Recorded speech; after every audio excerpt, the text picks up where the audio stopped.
All right, welcome to this month's Inside Signature, the first of 2024. Happy New Year, if we're still allowed to say that. And glad to see you all here. Glad to imagine our friends at home watching. For those of you who don't know, my name is David. I'm the Director of Education here at Signature Theater. And welcome to Inside Signature. This is a pretty simple, casual program. I will ask our guests some questions. And if at any point you have a question here in person, you have a couple of ways you can ask a question now. You can either raise your hand, good and high, and I'll call you school style, or if you're more comfortable having someone else read off your question, you can write it on the notepad underneath your chair, raise it in the air, and our friend Matt here in the back will come and grab it and read it off at an appropriate moment.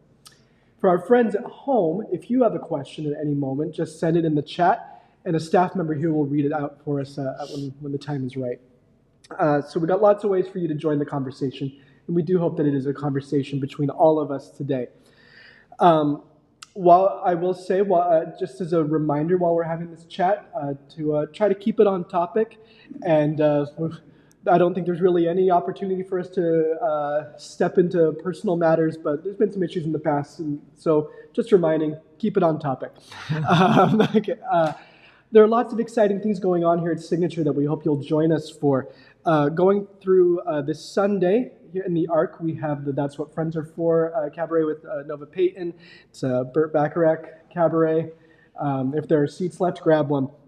Other things coming up. Starting this Tuesday here in the Max, we have Private Jones beginning previews. We'll talk about that show later in our conversation today, but it's a world premiere musical, the first one we've done in a few years, and a really exciting world premiere musical. This year's Signature in the Schools production will have its first public performance on February 26th here on the set of Private Jones. Let me see if I can get the 14-word title right. I should know I'm directing it. It is The Possum Neck Playhouse proudly presents Eli Thomas Netherwood's award-winning adaptation of the Canterbury Tales. That's the full title. Written by Danny Stoller. It's a really clever, funny piece about ethics and storytelling. And there's so much going on. March 5th, we have Penelope starting in the Arc. Next month's Inside Signature will be on March 7th, and will be with Johnny Link, who is currently starring in Private Jones as Private Jones. So you have like 15 different ways to connect with us over the next month, and we hope you take advantage of all of those things. So we have two special guests here with us today, two people that we have interviewed here on the program before. So we're going to skip the usual bio stuff that we do on this program, but I'd love if you each started off by introducing yourselves, give us your name and your title here at Signature. Sure. I'm Anika Chapin. I'm the Director of Artistic Development here. Great. I'm Ethan Hurd. I'm Signature's Associate Artistic Director. I'm also the Chair of our Anti-Racism and Equity Working Group. Great. So you gave us the titles. What do those things actually mean? What do you do here at Signature Theater? Yeah. A lot of things, and every time I'm given that question, I'm like, I immediately forget everything I do. But I think the shortest version of it is I'm a dramaturg, which means I work with new writers to help them shape and develop their pieces. So I am, for Signature, always on the lookout for new pieces, new writers, exciting people that might be a good fit for us. And then I'm helping those artists go through the development process. And I'm doing a few other things that sort of are under that rubric. The SigWorks Monday Night Local Reading Series is in my purview, and then just a bunch of bits and bobs here and there, inserting myself in other departments' business, things like that. But that's the primary one. I love it.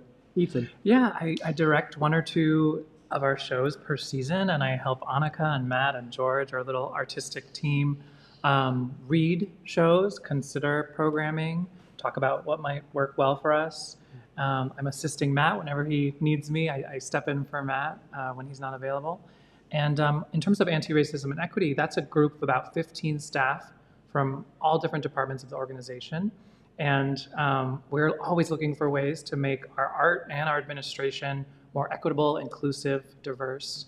So that's been really exciting to work on too. That's great. That's great. And how long have you both been here now? It's 2-ish years now at this point? 2 years, yeah, right? Yeah. I started in the end of February in 20, I'm like, what year is it? 22. Yeah, so it's been 2 years. March 22. Fantastic. So you brought up the season planning, and that's what we're going to be talking about today. Some of the most common questions we get are questions like, how do you pick the shows? Why did you pick that show? Why won't you pick this show? When are we going to finally see blank? So I'm excited to dive into this today.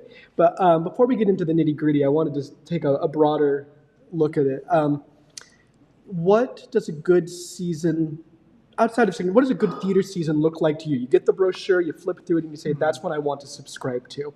What makes a good looking season to you? To me, I would say I always love it when you can tell that a theater sort of knows what it is, where there's something about the pieces that feel like they feel right together. There's something about them that pulls them together. And this is sort of an ethereal thing. Yeah. So it's not necessarily something you can really put your finger on. But when I look at it and I go, oh, I know what this theater is. And I feel like I know what they are presenting. And often, I mean, just personally, if that aligns with things I'm interested to see, but more than that, it's if I feel like I can trust that the theater wants to give me something that I'm interested to hear why, like I'm sensing a confidence and reason that they are choosing these things and developing these pieces and putting them out in the world. That always is something that gets me, where I'm like, yes, this looks good. It feels good. That's great. Thank you. Yeah, I think it really depends on the theater company. Yeah. Because I think at Signature, we're used to an annual brochure. We're used to a subscription series. Yeah. And so we know we have our 2 spaces. And so maybe there are 7 or 8 offerings and a cabaret series. But when you asked that, David, I was like thinking about, well, some theaters don't do it that way. That's fair. It's more rolling. It's like, here's the next couple, here are 3 after that. But when I do open a brochure for an American regional theater, I love to see some names that I recognize. Okay. It's helpful. I think for me, if I recognize a playwright or a composer or an actor or a director, that's something that catches my attention for sure. And then something new as well. Something that, oh, I don't know that thing. I'm curious. I want to learn more. Yeah. So a mixture there. And then, of course, you'll hear us talk about this, but a diversity of scale and scope and material and style and genre and people. And, I think diversity is a fun thing to see as well. Absolutely.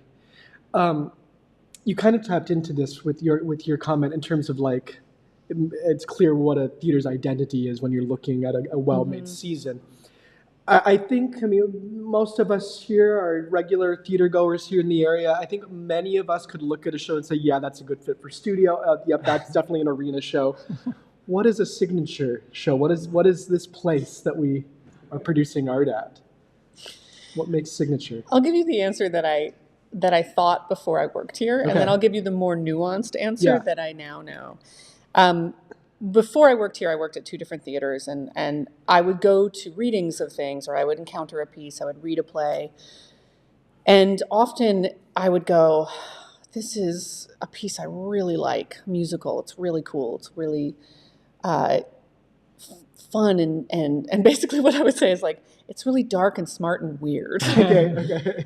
And I would go, this is not right from my theater, but I bet Signature's going to do it. Okay.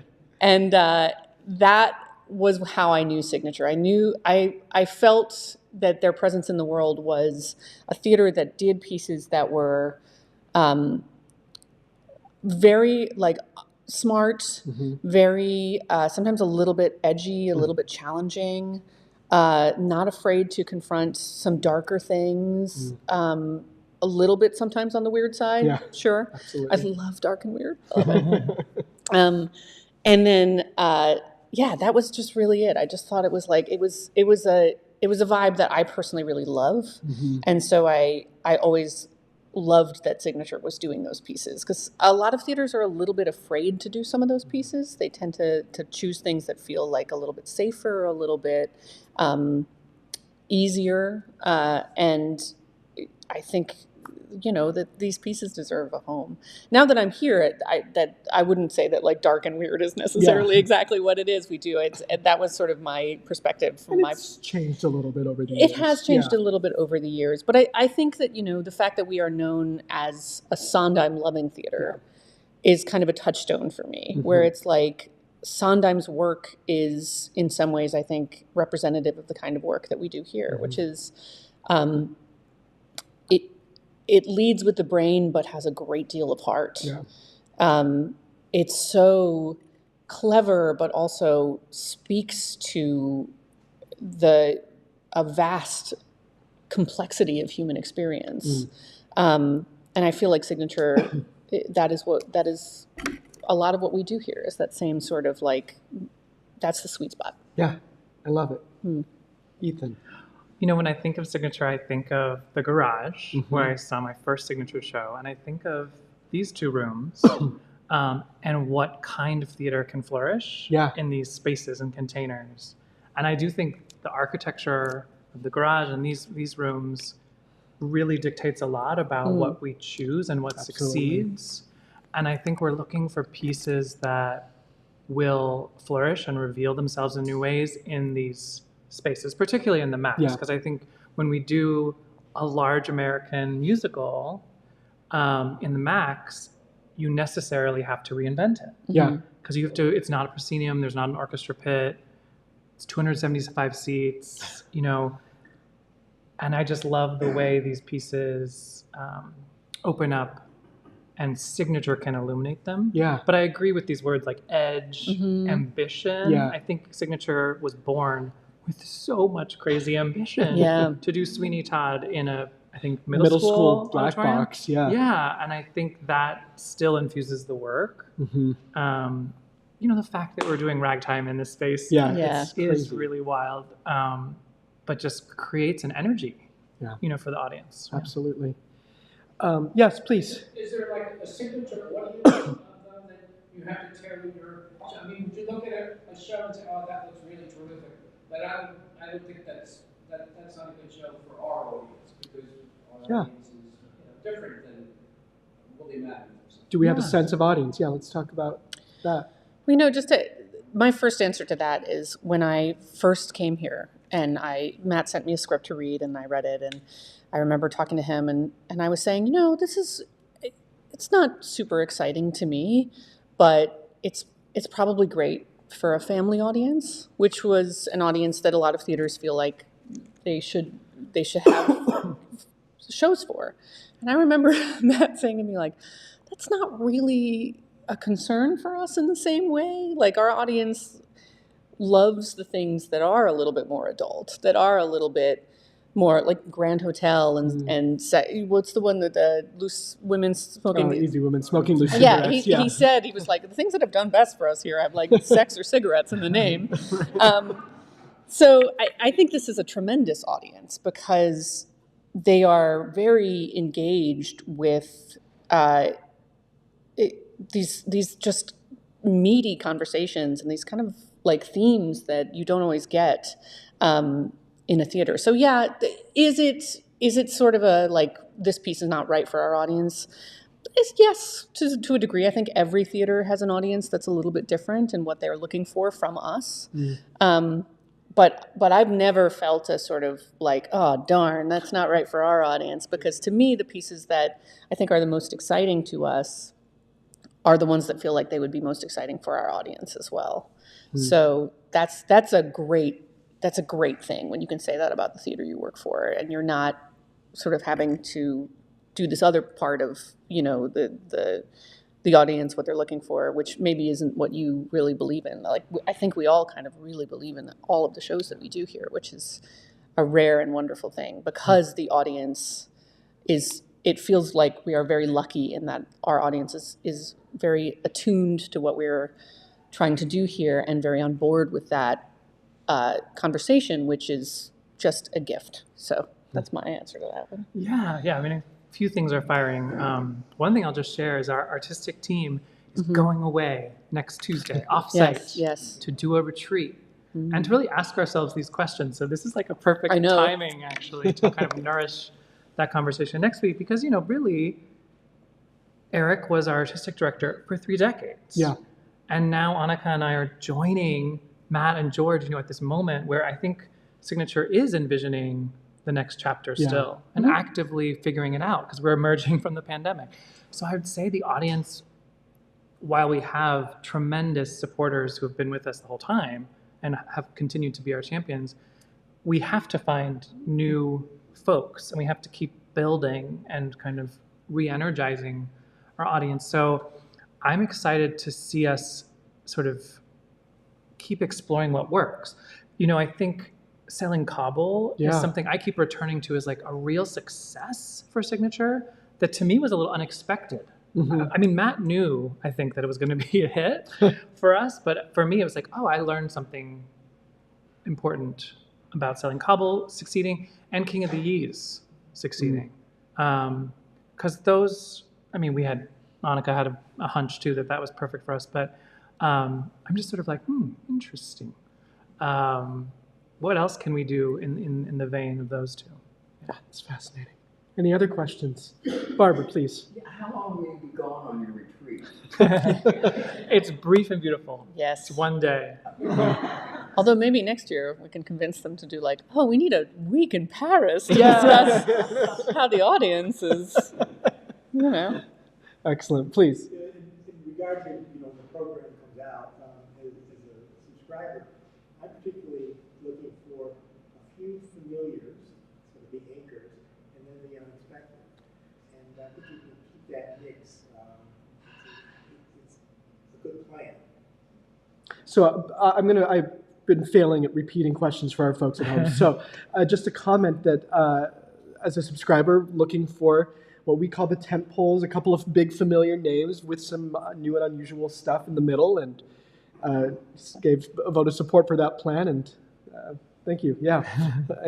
We can talk tent poles now. I know that was something we thought about talking. But let's talk the tent pole model.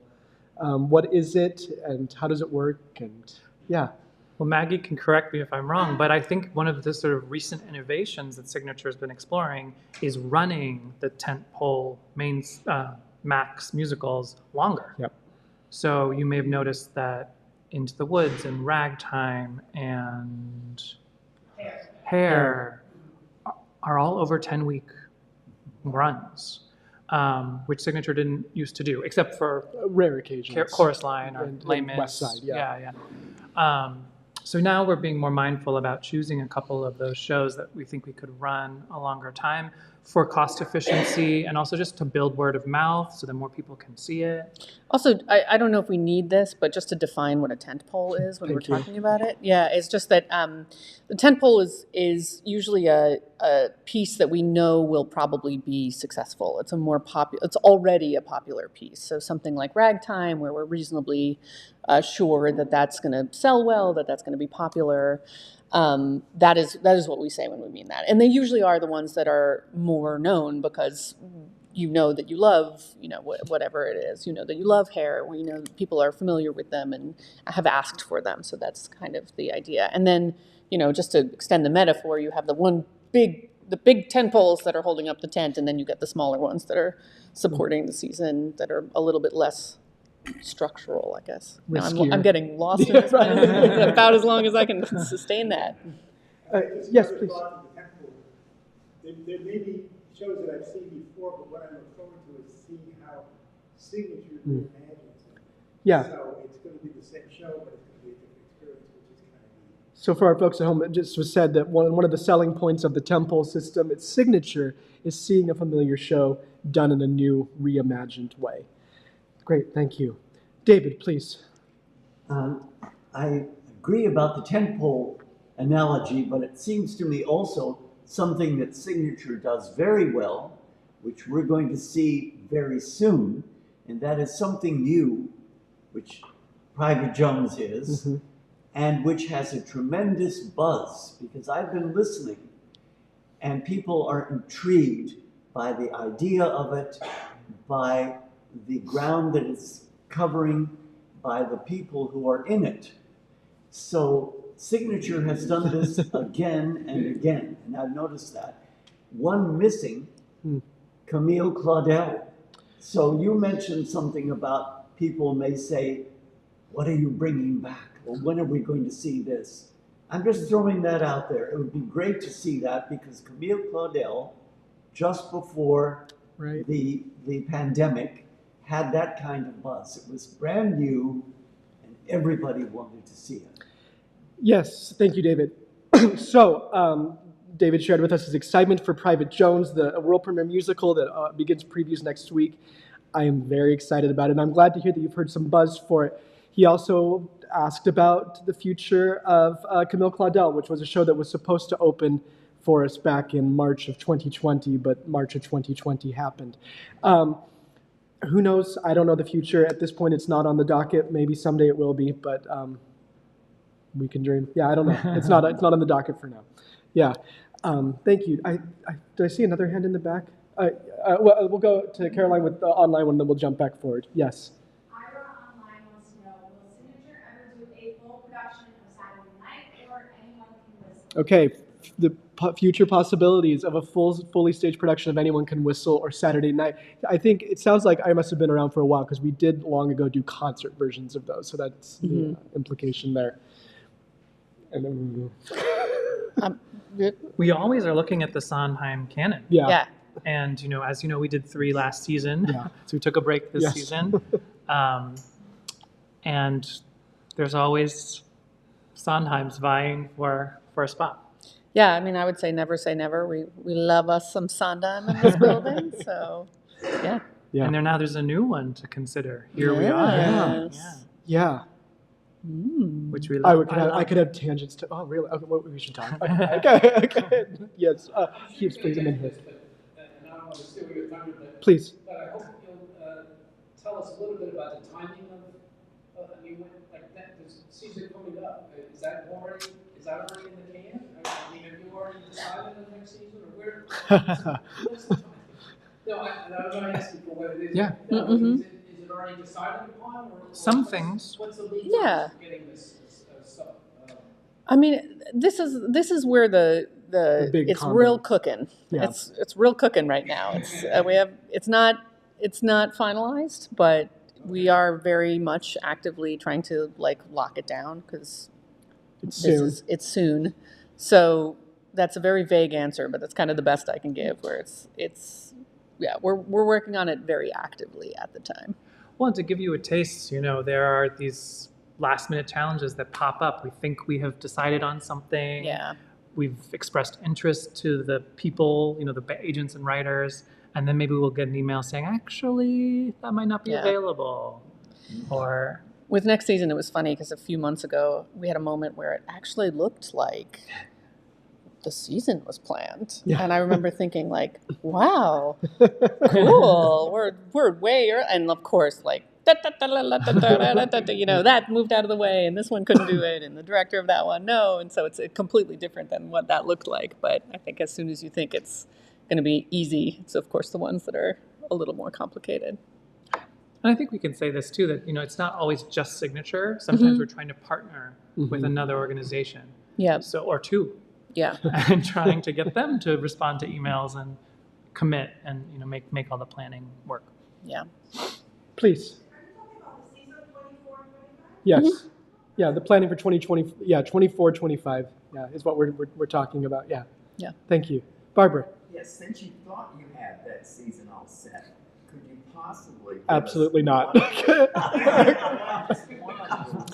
We're not given any sneak peeks today. We can't, unfortunately. Yeah, because what didn't make this draft of the season might make another season's draft. That's true. And it might make it back in. I mean, these things really shake around. So unfortunately, we can't.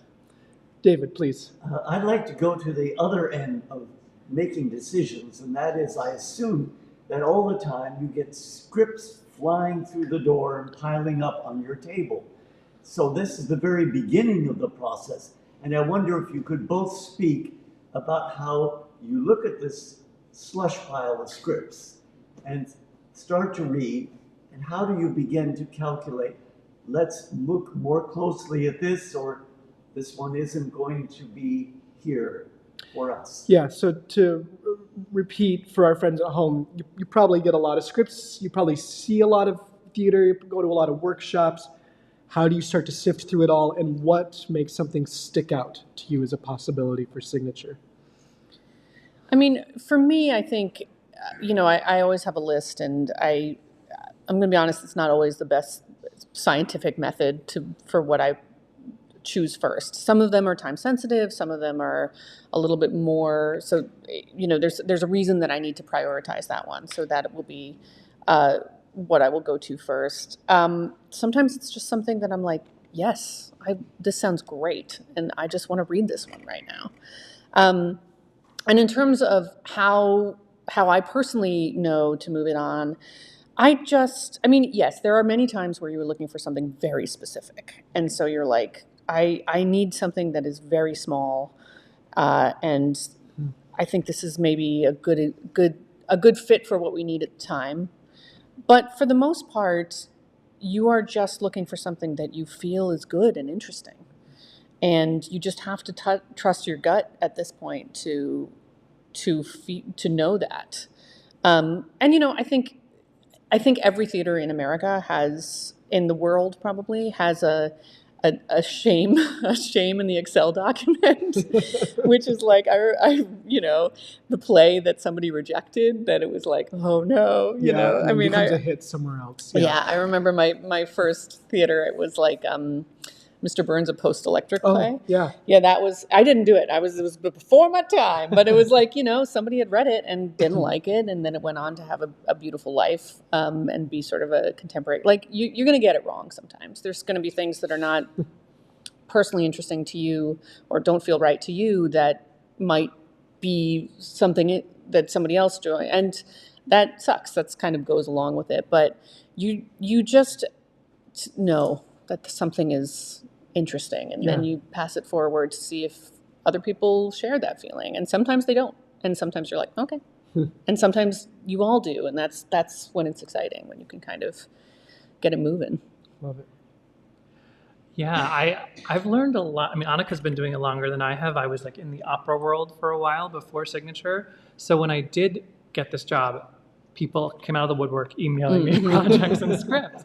And I was like, how am I going to keep track of all these? And it was like, created a folder, created a list. But it is so true. It's hard to keep up with reading every single thing. So it does become this organic, flowing process of like, oh, we are looking now for something for the arc. And it would be great if it had some music in it. And it would be great if it was under 5 actors. So like that starts to be the magnet for what you're looking for. Or, I also think of the tentpole musicals as also like stakes in the ground. So, Matt will say he wants to direct something, or we're looking at a new world premiere musical and we've committed to developing it or something. So that's kind of a stake in the ground. Then you start to know, oh, well, we've got to look for something that contrasts with those two pieces. It's got to be a comedy because those ones are darker, or it would be so great if it had a female protagonist, because we have a lot of men in these other shows. We're always looking for new writers, and especially, young, female, BIPOC, underrepresented voices. So that starts to be a priority in terms of what is catching certainly my attention. Yeah. And also theater is an ecosystem. And so it's not just, us and a scary pile.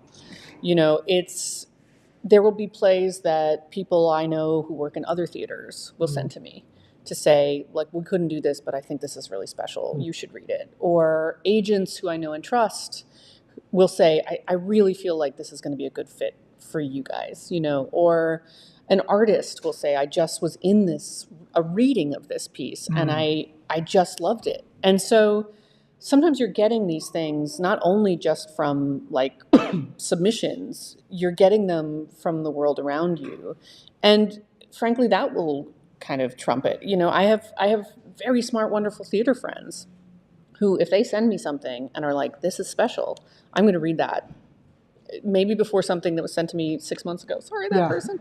But that's going to take priority because I know that person. They know me. They know this theater. They know that. And I want to see what that is. That's great. Thank you. Yes, another question from online. The group wants to know how many of the staff are involved in the decisions.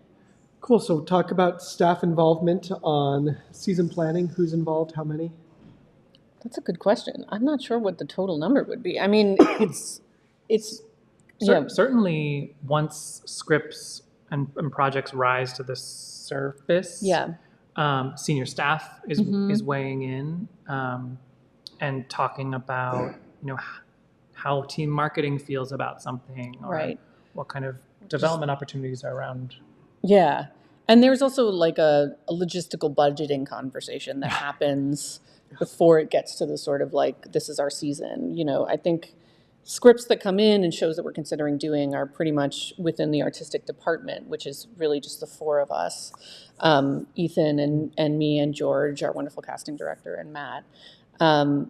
And so we're the ones, it's not like our staff is reading the scripts of all of these different options. And once we kind of feel like we have exciting things, those things will get us sort of potential budgeting situation to see if we can fit it into an actual, and then it kind of goes a little bit wider. So it sort of depends on the level, I guess, of something being in contention. Great. Any other questions? David, please. Where do the SIG works fit into that progression? The readings of new plays, is that within, first you look at the scripts and then you say, all right, let's do a SIG works and see how it runs in front of an audience, or is that a separate thing? Yes, so to repeat, how does SIGWorks, the Monday Night Reading Series, fit into this? We have in the past, I think at least 2 SIGWorks plays have moved on to the ARC. It's been a while, but yeah, talk about SIGWorks and the ecosystem here. Well, that's actually a really good one to follow that last question, because what I neglected to say is that SIGWorks, a lot of the staff does read those plays. I have volunteer readers from all across the organization who volunteer to read.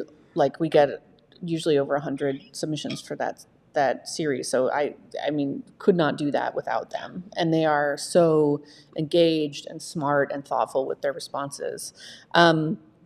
So they are reading things more. It is a separate program. It doesn't really factor into our active season planning in the same way. It is something that if there are many exciting writers and pieces that come through that, and if there is something that feels like it might be a good fit for us to develop, it will just kind of hop over into the regular season planning conversations and our development slate. But for the most part, it exists on its own little path. I also wanted to give a shout out to Mark Meadows, our director of cabarets, because the cabaret And be like, delighted and surprised by the things coming along the pike, because that's not really my department, so I don't know that. Another question from social, yeah. Someone asked, are the specific number of musicals versus plays part of the planning, or is it strictly about what is the best fit for the season? All right, so are we looking for X amount of musicals versus X amount of plays, or is it just finding the right shows?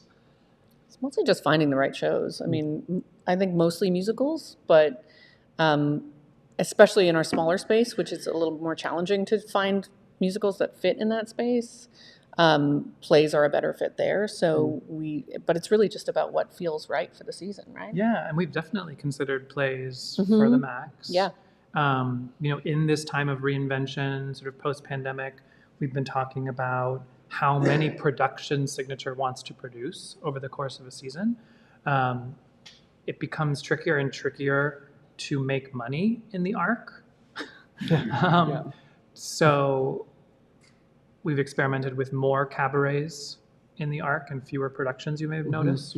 But yeah, we're always looking at the possibility of great plays, the possibility of plays that have music in them, or just a kind of energy and movement that a Signature audience might find appealing. I mean, you bring up something interesting with that question.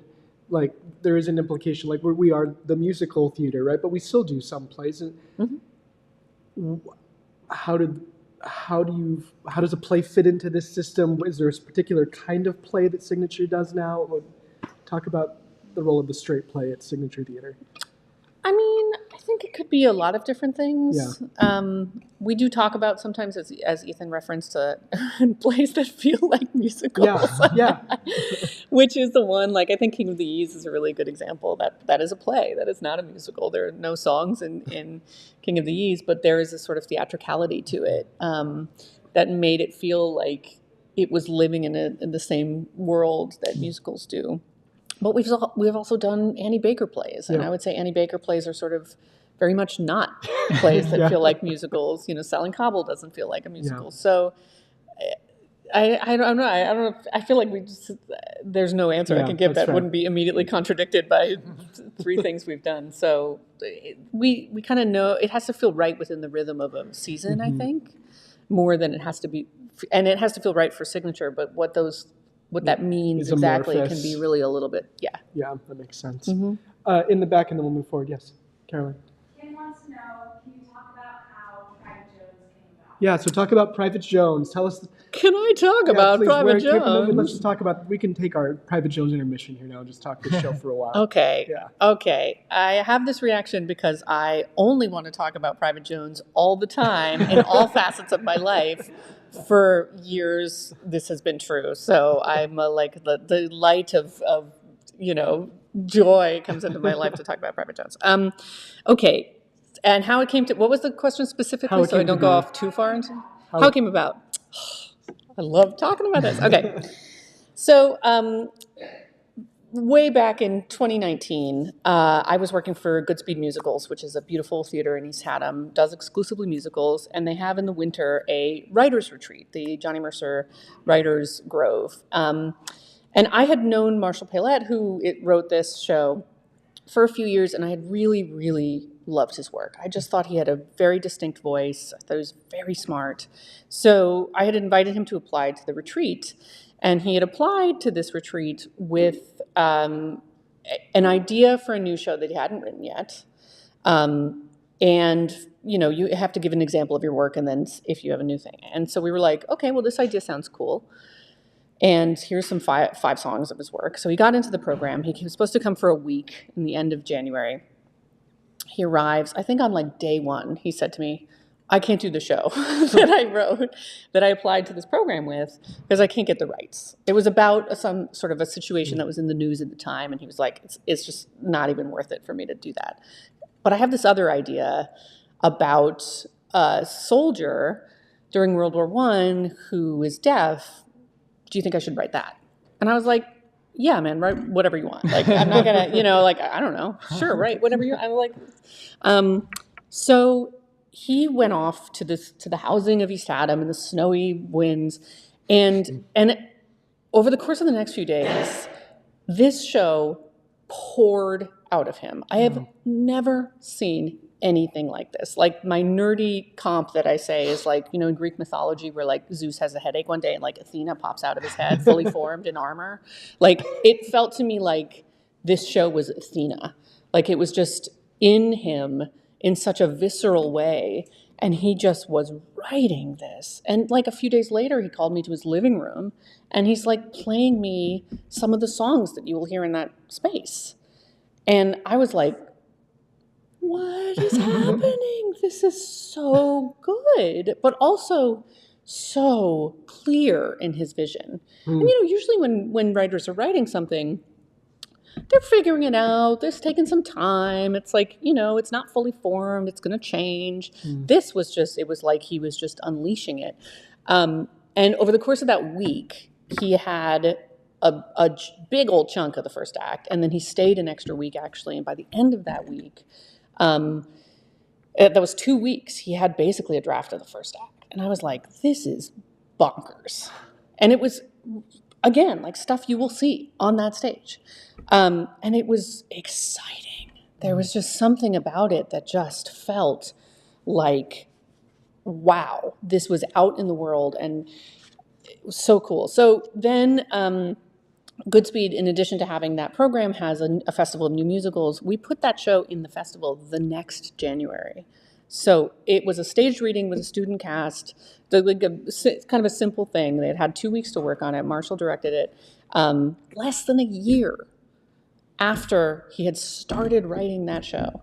It was presented in front of an audience, and it was, I was like, okay, this is going to be interesting because I love this show, but like, we don't know. It's the first time it's ever been seen. Nobody's ever heard it ever before. There had not been a public reading. There had not been a workshop. None. And the feel of the audience that day was like nothing I've ever experienced. Like when they say that audiences breathed or like their heartbeats sync up. Yeah, that's right. Yeah. I think the audience of that festival became one entity. Wow. Like people were gasping together. People were like turning to their strangers next to them and talking. It was wild. Wow. And it was thrilling because that is the gift of theater, I think, sometimes you're just in the presence of something that feels so special in a collective way, and you all get to share in seeing this thing for the first time, and it's so exciting. So anyway, from there, when I was applying for this job, this was a show that I knew was an exciting, wonderful show, and I felt like it would be such a good fit for Signature, because I was like, I think this audience is going to love this show. I think, they are. This is the kind of show that they, I think, are especially new to, and frankly, like the Goodspeed audience this is not really a show for them. They're not. This is not the kind of show that Goodspeed usually does. So that's a good example of sort of like an audience that's not quite the right audience for this show because they're not used to seeing this kind of show. So you might have a little bit of a disconnect in terms of what they're expecting from you and what you're giving them. And I was so thrilled when Matt, I was on my maternity leave, and I got I think a text from Matt, and I was like, this is weird, because Matt's very respectful of people's like vacations and leaves and stuff. And he said, I read it, and I thought it was wonderful. I'm going to talk to Marshall. And I was like, yes. So that is the story of how Private Jones came to be. But I'm like, I'm just so happy that it's here and everyone gets to see it now, because it's just been like, I've just been telling people about it for so long. Ethan, do you have anything to add to the Private Jones conversation in terms of why we should see it or what excites you about it? I mean, I was just very excited to hear Marshall's name because I saw him in Merrily We Roll Along at Yale College. Look at that. As Charlie Kringus. My sister was in the ensemble, and was like, that guy's very talented. He was a talented performer as well. So had been sort of following his writing career, blossoming in New York. Yeah. And was just very excited. Yeah. And it is very exciting. Can't wait for you to see it. Yes, please, and then we'll go here next. How does the financial situation here at Signature affect your decision making? Okay, so how did the finances of Signature Theater affect our season planning? That's whoever wants to go for that one. Yeah, a lot. Yeah. Mm-hmm. And it is a iterative, process of revising, reconsidering based on how much a show costs to produce. So, and what the predictions are and how much it could actually make in sales too. Yeah, right? It's on both ends. There's a really detailed process of team production, team marketing, looking at a script, mapping out how many folks would be involved, what are the special considerations, what if the orchestra was this size, what if we made the orchestra a little smaller, what if we cut some tracks and essentialized the cast a bit, made the cast a little bit smaller. So yeah, money is one of our containers for sure. Yeah. But I would say also, and just to add to that, it is not the driving force of what makes us choose what we do. I think the fact that we do shows like Ragtime, like we are choosing shows that are challenging financially in terms of the size of them and the number of seats we have here. We are always, I think, doing shows that we like, sometimes having to make those decisions or figure out how you can do a big show and put it in a smaller space or make it work ends up resulting in something really special because it becomes a different version of that show. So, and from my perspective, I am sort of thinking of finances from my end, sort of. Like if I'm presented with a ginormous musical with 11,000 people and like everybody's a train, I'm going to be like, okay, fine, like this is maybe not for us, but I'm just looking mostly for things that are good. And that's really like, you know, we have the right brain and left brain parts of it, and really like we're just figuring out what fits for us, as well as what is exciting to us. And most of the time, if something's really exciting to us, we can find a way to do it. That's great. Yeah, and I don't want to jinx anything, knock on wood, but Signature is doing well and better than some nonprofit theaters these days, who might be forced to say, we cannot produce a show with more than 4 people. Yes. You know, we are going to be doing a 1-person show and then a 2-person show and then a 5-person, you know, some theaters are in that space, sadly. So it is a wonderful privilege to know that we have some, you know, some really strong support. There was another question? Yes. Yeah, you were talking earlier about Goodspeed and Private Jones, and you said that they had all this buzz about a reading, and then decided it wasn't for their audience, but that is their audience.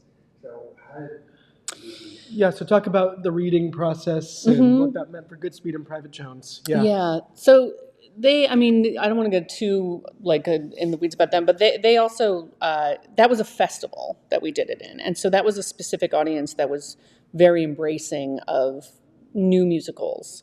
And they support new musicals wonderfully there. But they have like us, they have a big space and a small space. Unfortunately, they're very separate entities. So they did do a workshop production of this show because they love this show too. But they felt that in their big space, which is like the Goodspeed Opera House is like a beautiful Victorian dollhouse on the side of a river. It's a lovely space. They usually do revivals of shows there. They don't usually do new musicals there. And so they felt that, well, I assume they felt, I can't totally speak to why they didn't decide to put it there, but they, I think, felt that would be, to put this show in that space would be too different from what they had done there before, that if you're going to make that kind of programming change.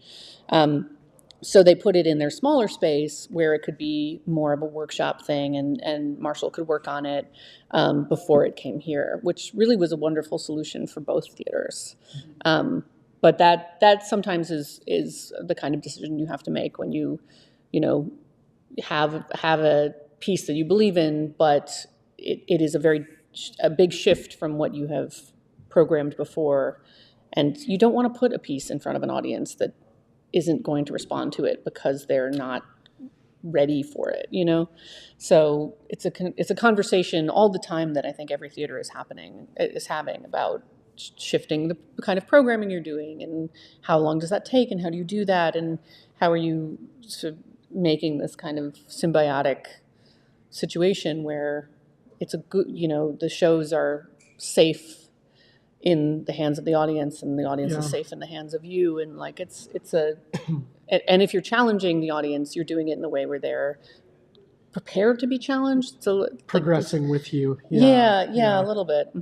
So that's what I would say. They just didn't put it in their main stage. Carol, please. Private Jones is the 200th major production with this group since 35 years ago. And I wonder whether they're doing anything special for this 200th show. I don't think we were aware of that number. Are we? So,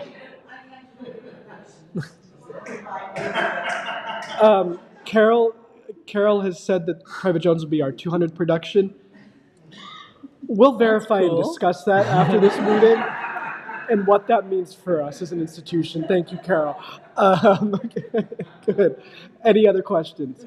Barbara, please. I keep going back to the new season, 2025. I can't help it, because I think that if my memory serves me correctly, about this time of year, we get a letter from Signature saying, "Oh, would you like to renew your subscription?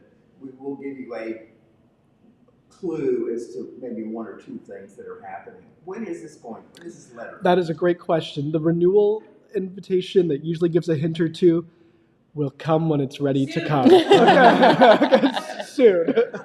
Soon. Good. Thank you, Barbara. Any other questions? Yeah, David, please.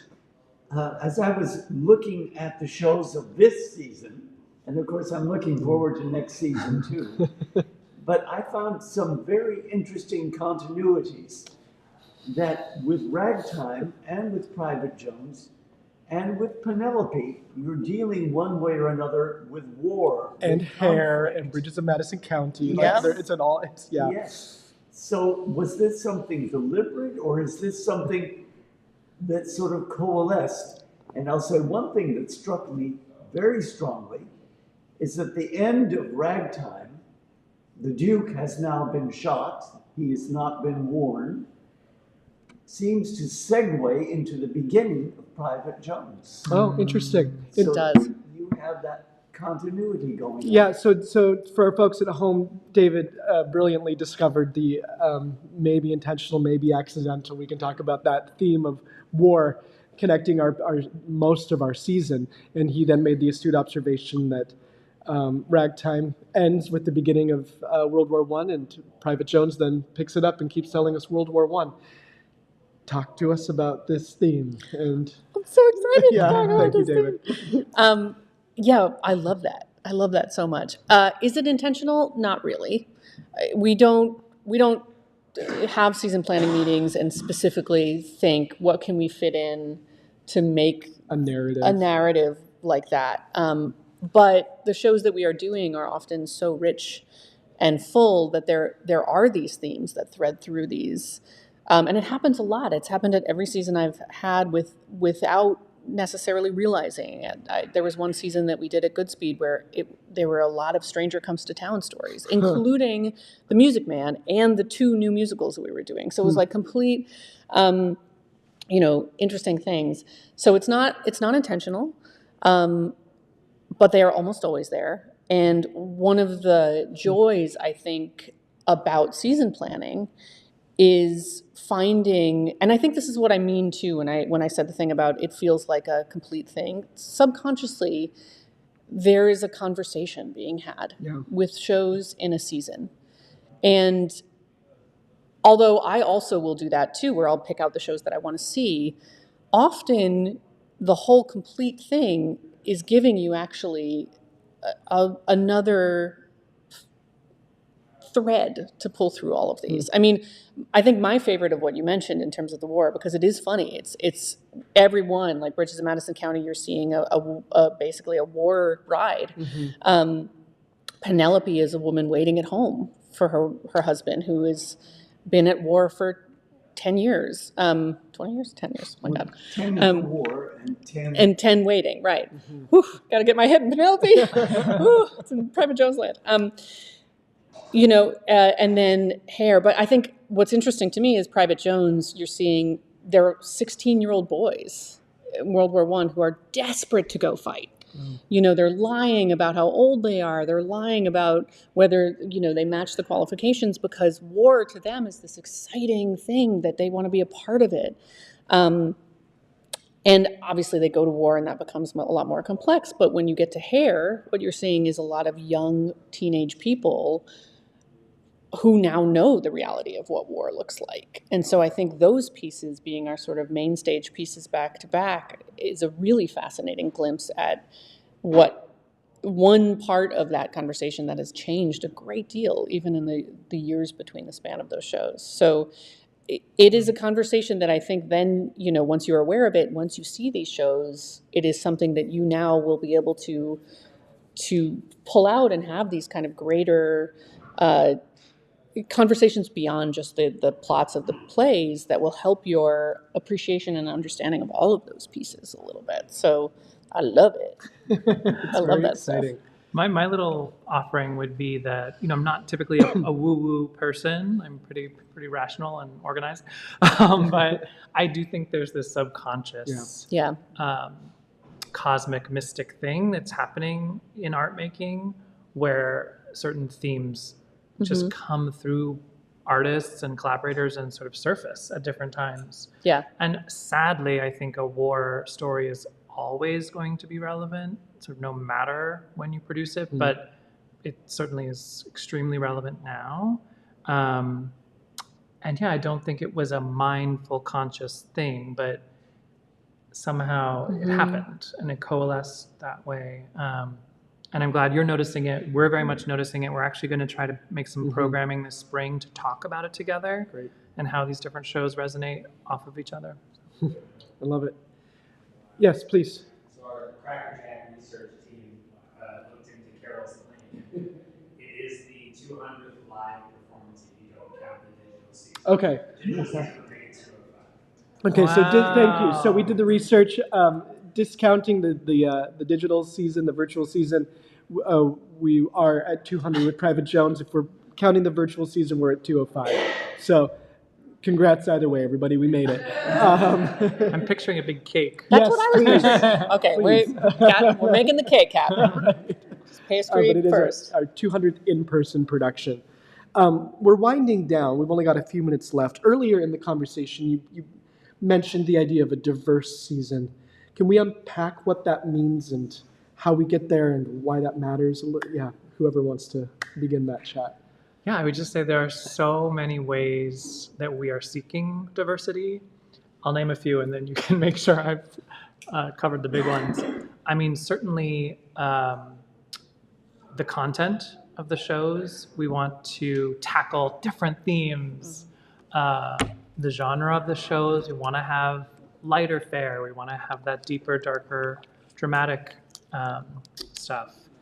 We're looking for scale, a big show, a small show. We're looking for writers who come from different backgrounds and have different perspectives. We're looking for folks who are established, like really established writers and newcomers. And why diversity? I mean, I think about our country. Yeah. I think about who lives near Signature and this great city, Washington, D.C., that we live near. And just wanting our stages to reflect our world, our contemporary universe. And, I think we come to the theater to gather as a community and learn about ourselves and also learn about other people. And so I hope that we can continue to find all that beautiful color. Yeah. Texture. I love that. Yeah, I mean, that's beautifully put, and I 100% agree. The thing that I will say is that, and this is just an extension of that, but I had a moment the other day where I was thinking about how I'm overly emotionally attached to Private Jones. It's a conversation I have with myself a lot. But then I thought, you know what, and I was thinking about why theater people care so much about theater and why we care so much about the arts. And I just had this moment where I was making my son's bottle and I was like, I feel like life is about learning how to live a little bit, and art teaches us how to live as human beings in a planet with other people. And I think theater is the closest we can get. I mean, radical empathy. It's the closest you can get to feeling like you're experiencing the world through a different lens because you can attach to these live stories. And I just feel like if that is what we're trying to do here ultimately, then it would be a disservice to not try to have as many experiences and as many voices and as many kinds of theater. I mean, that is the sort of overarching thing, but also we love theater and we want to make theater and we want to support where it's going in the future. So we want to have as much of that on our stages as possible. And so we are trying to get as many of these voices and experiences onto the stage so that we can all go and connect with whatever we connect with and feel whatever we feel from all of these different things, because that's what we should be doing. It's beautiful. Yeah. That connects to what I think will probably be the final question of the day. Maybe you've already answered this question, but what kind of cake we're getting? Oh, please. Right after this. We talked earlier about what makes a signature show a signature show. You talked about your upcoming retreat. What do you see as Signature's future? Where are we heading? What are we evolving towards and carrying with us? And talk about the future of this institution. I mean, I think for me, it's continuing to do work that is exciting to us, that feels like it will be exciting to our audience, that feels like it's speaking to the time and place that we are in, but also to things that are deep and human and real. And just, I think, expanding as life expands, as the world expands, like moving, this is a very vague answer, but like that's kind of the best I can give, to sort of be true to that part of our mission and make sure that we are continuing to do that and grow as an institution. Yeah, a few musings. I mean, one thing, as we were starting today, I was just looking at James and the camera and thinking about our internet community and how I think Signature is doing a really exciting, like, beautiful job, led by James and his team, like, and Caroline, of nourishing the in-person experience with the sort of online experience, and sort of that feedback loop is exciting to me, and I'm excited to see where that goes in the next 5 or 10 years. I think live theater and online experience are related and need to be integrated, so we'll keep figuring that out. I think there's opportunity sort of beyond this building that we're sort of looking at and trying to figure out. Exciting opportunities can be announced hopefully soon in terms of new spaces, and there's just a sort of financial issue, which maybe you've heard us talk about, when we only have a certain number of seats, but the price of doing everything is increasing. So we can't really just do it the same way for much longer. So that sort of financial model is going to evolve. And we have some commissions coming up that we're excited to talk about. So there will be new scripts that Signature is helping to bring to life. So yeah, it's an exciting moment. It is incredibly exciting. Thank you both for the work that you do. Thank you all for joining us today. We'll see you again next month.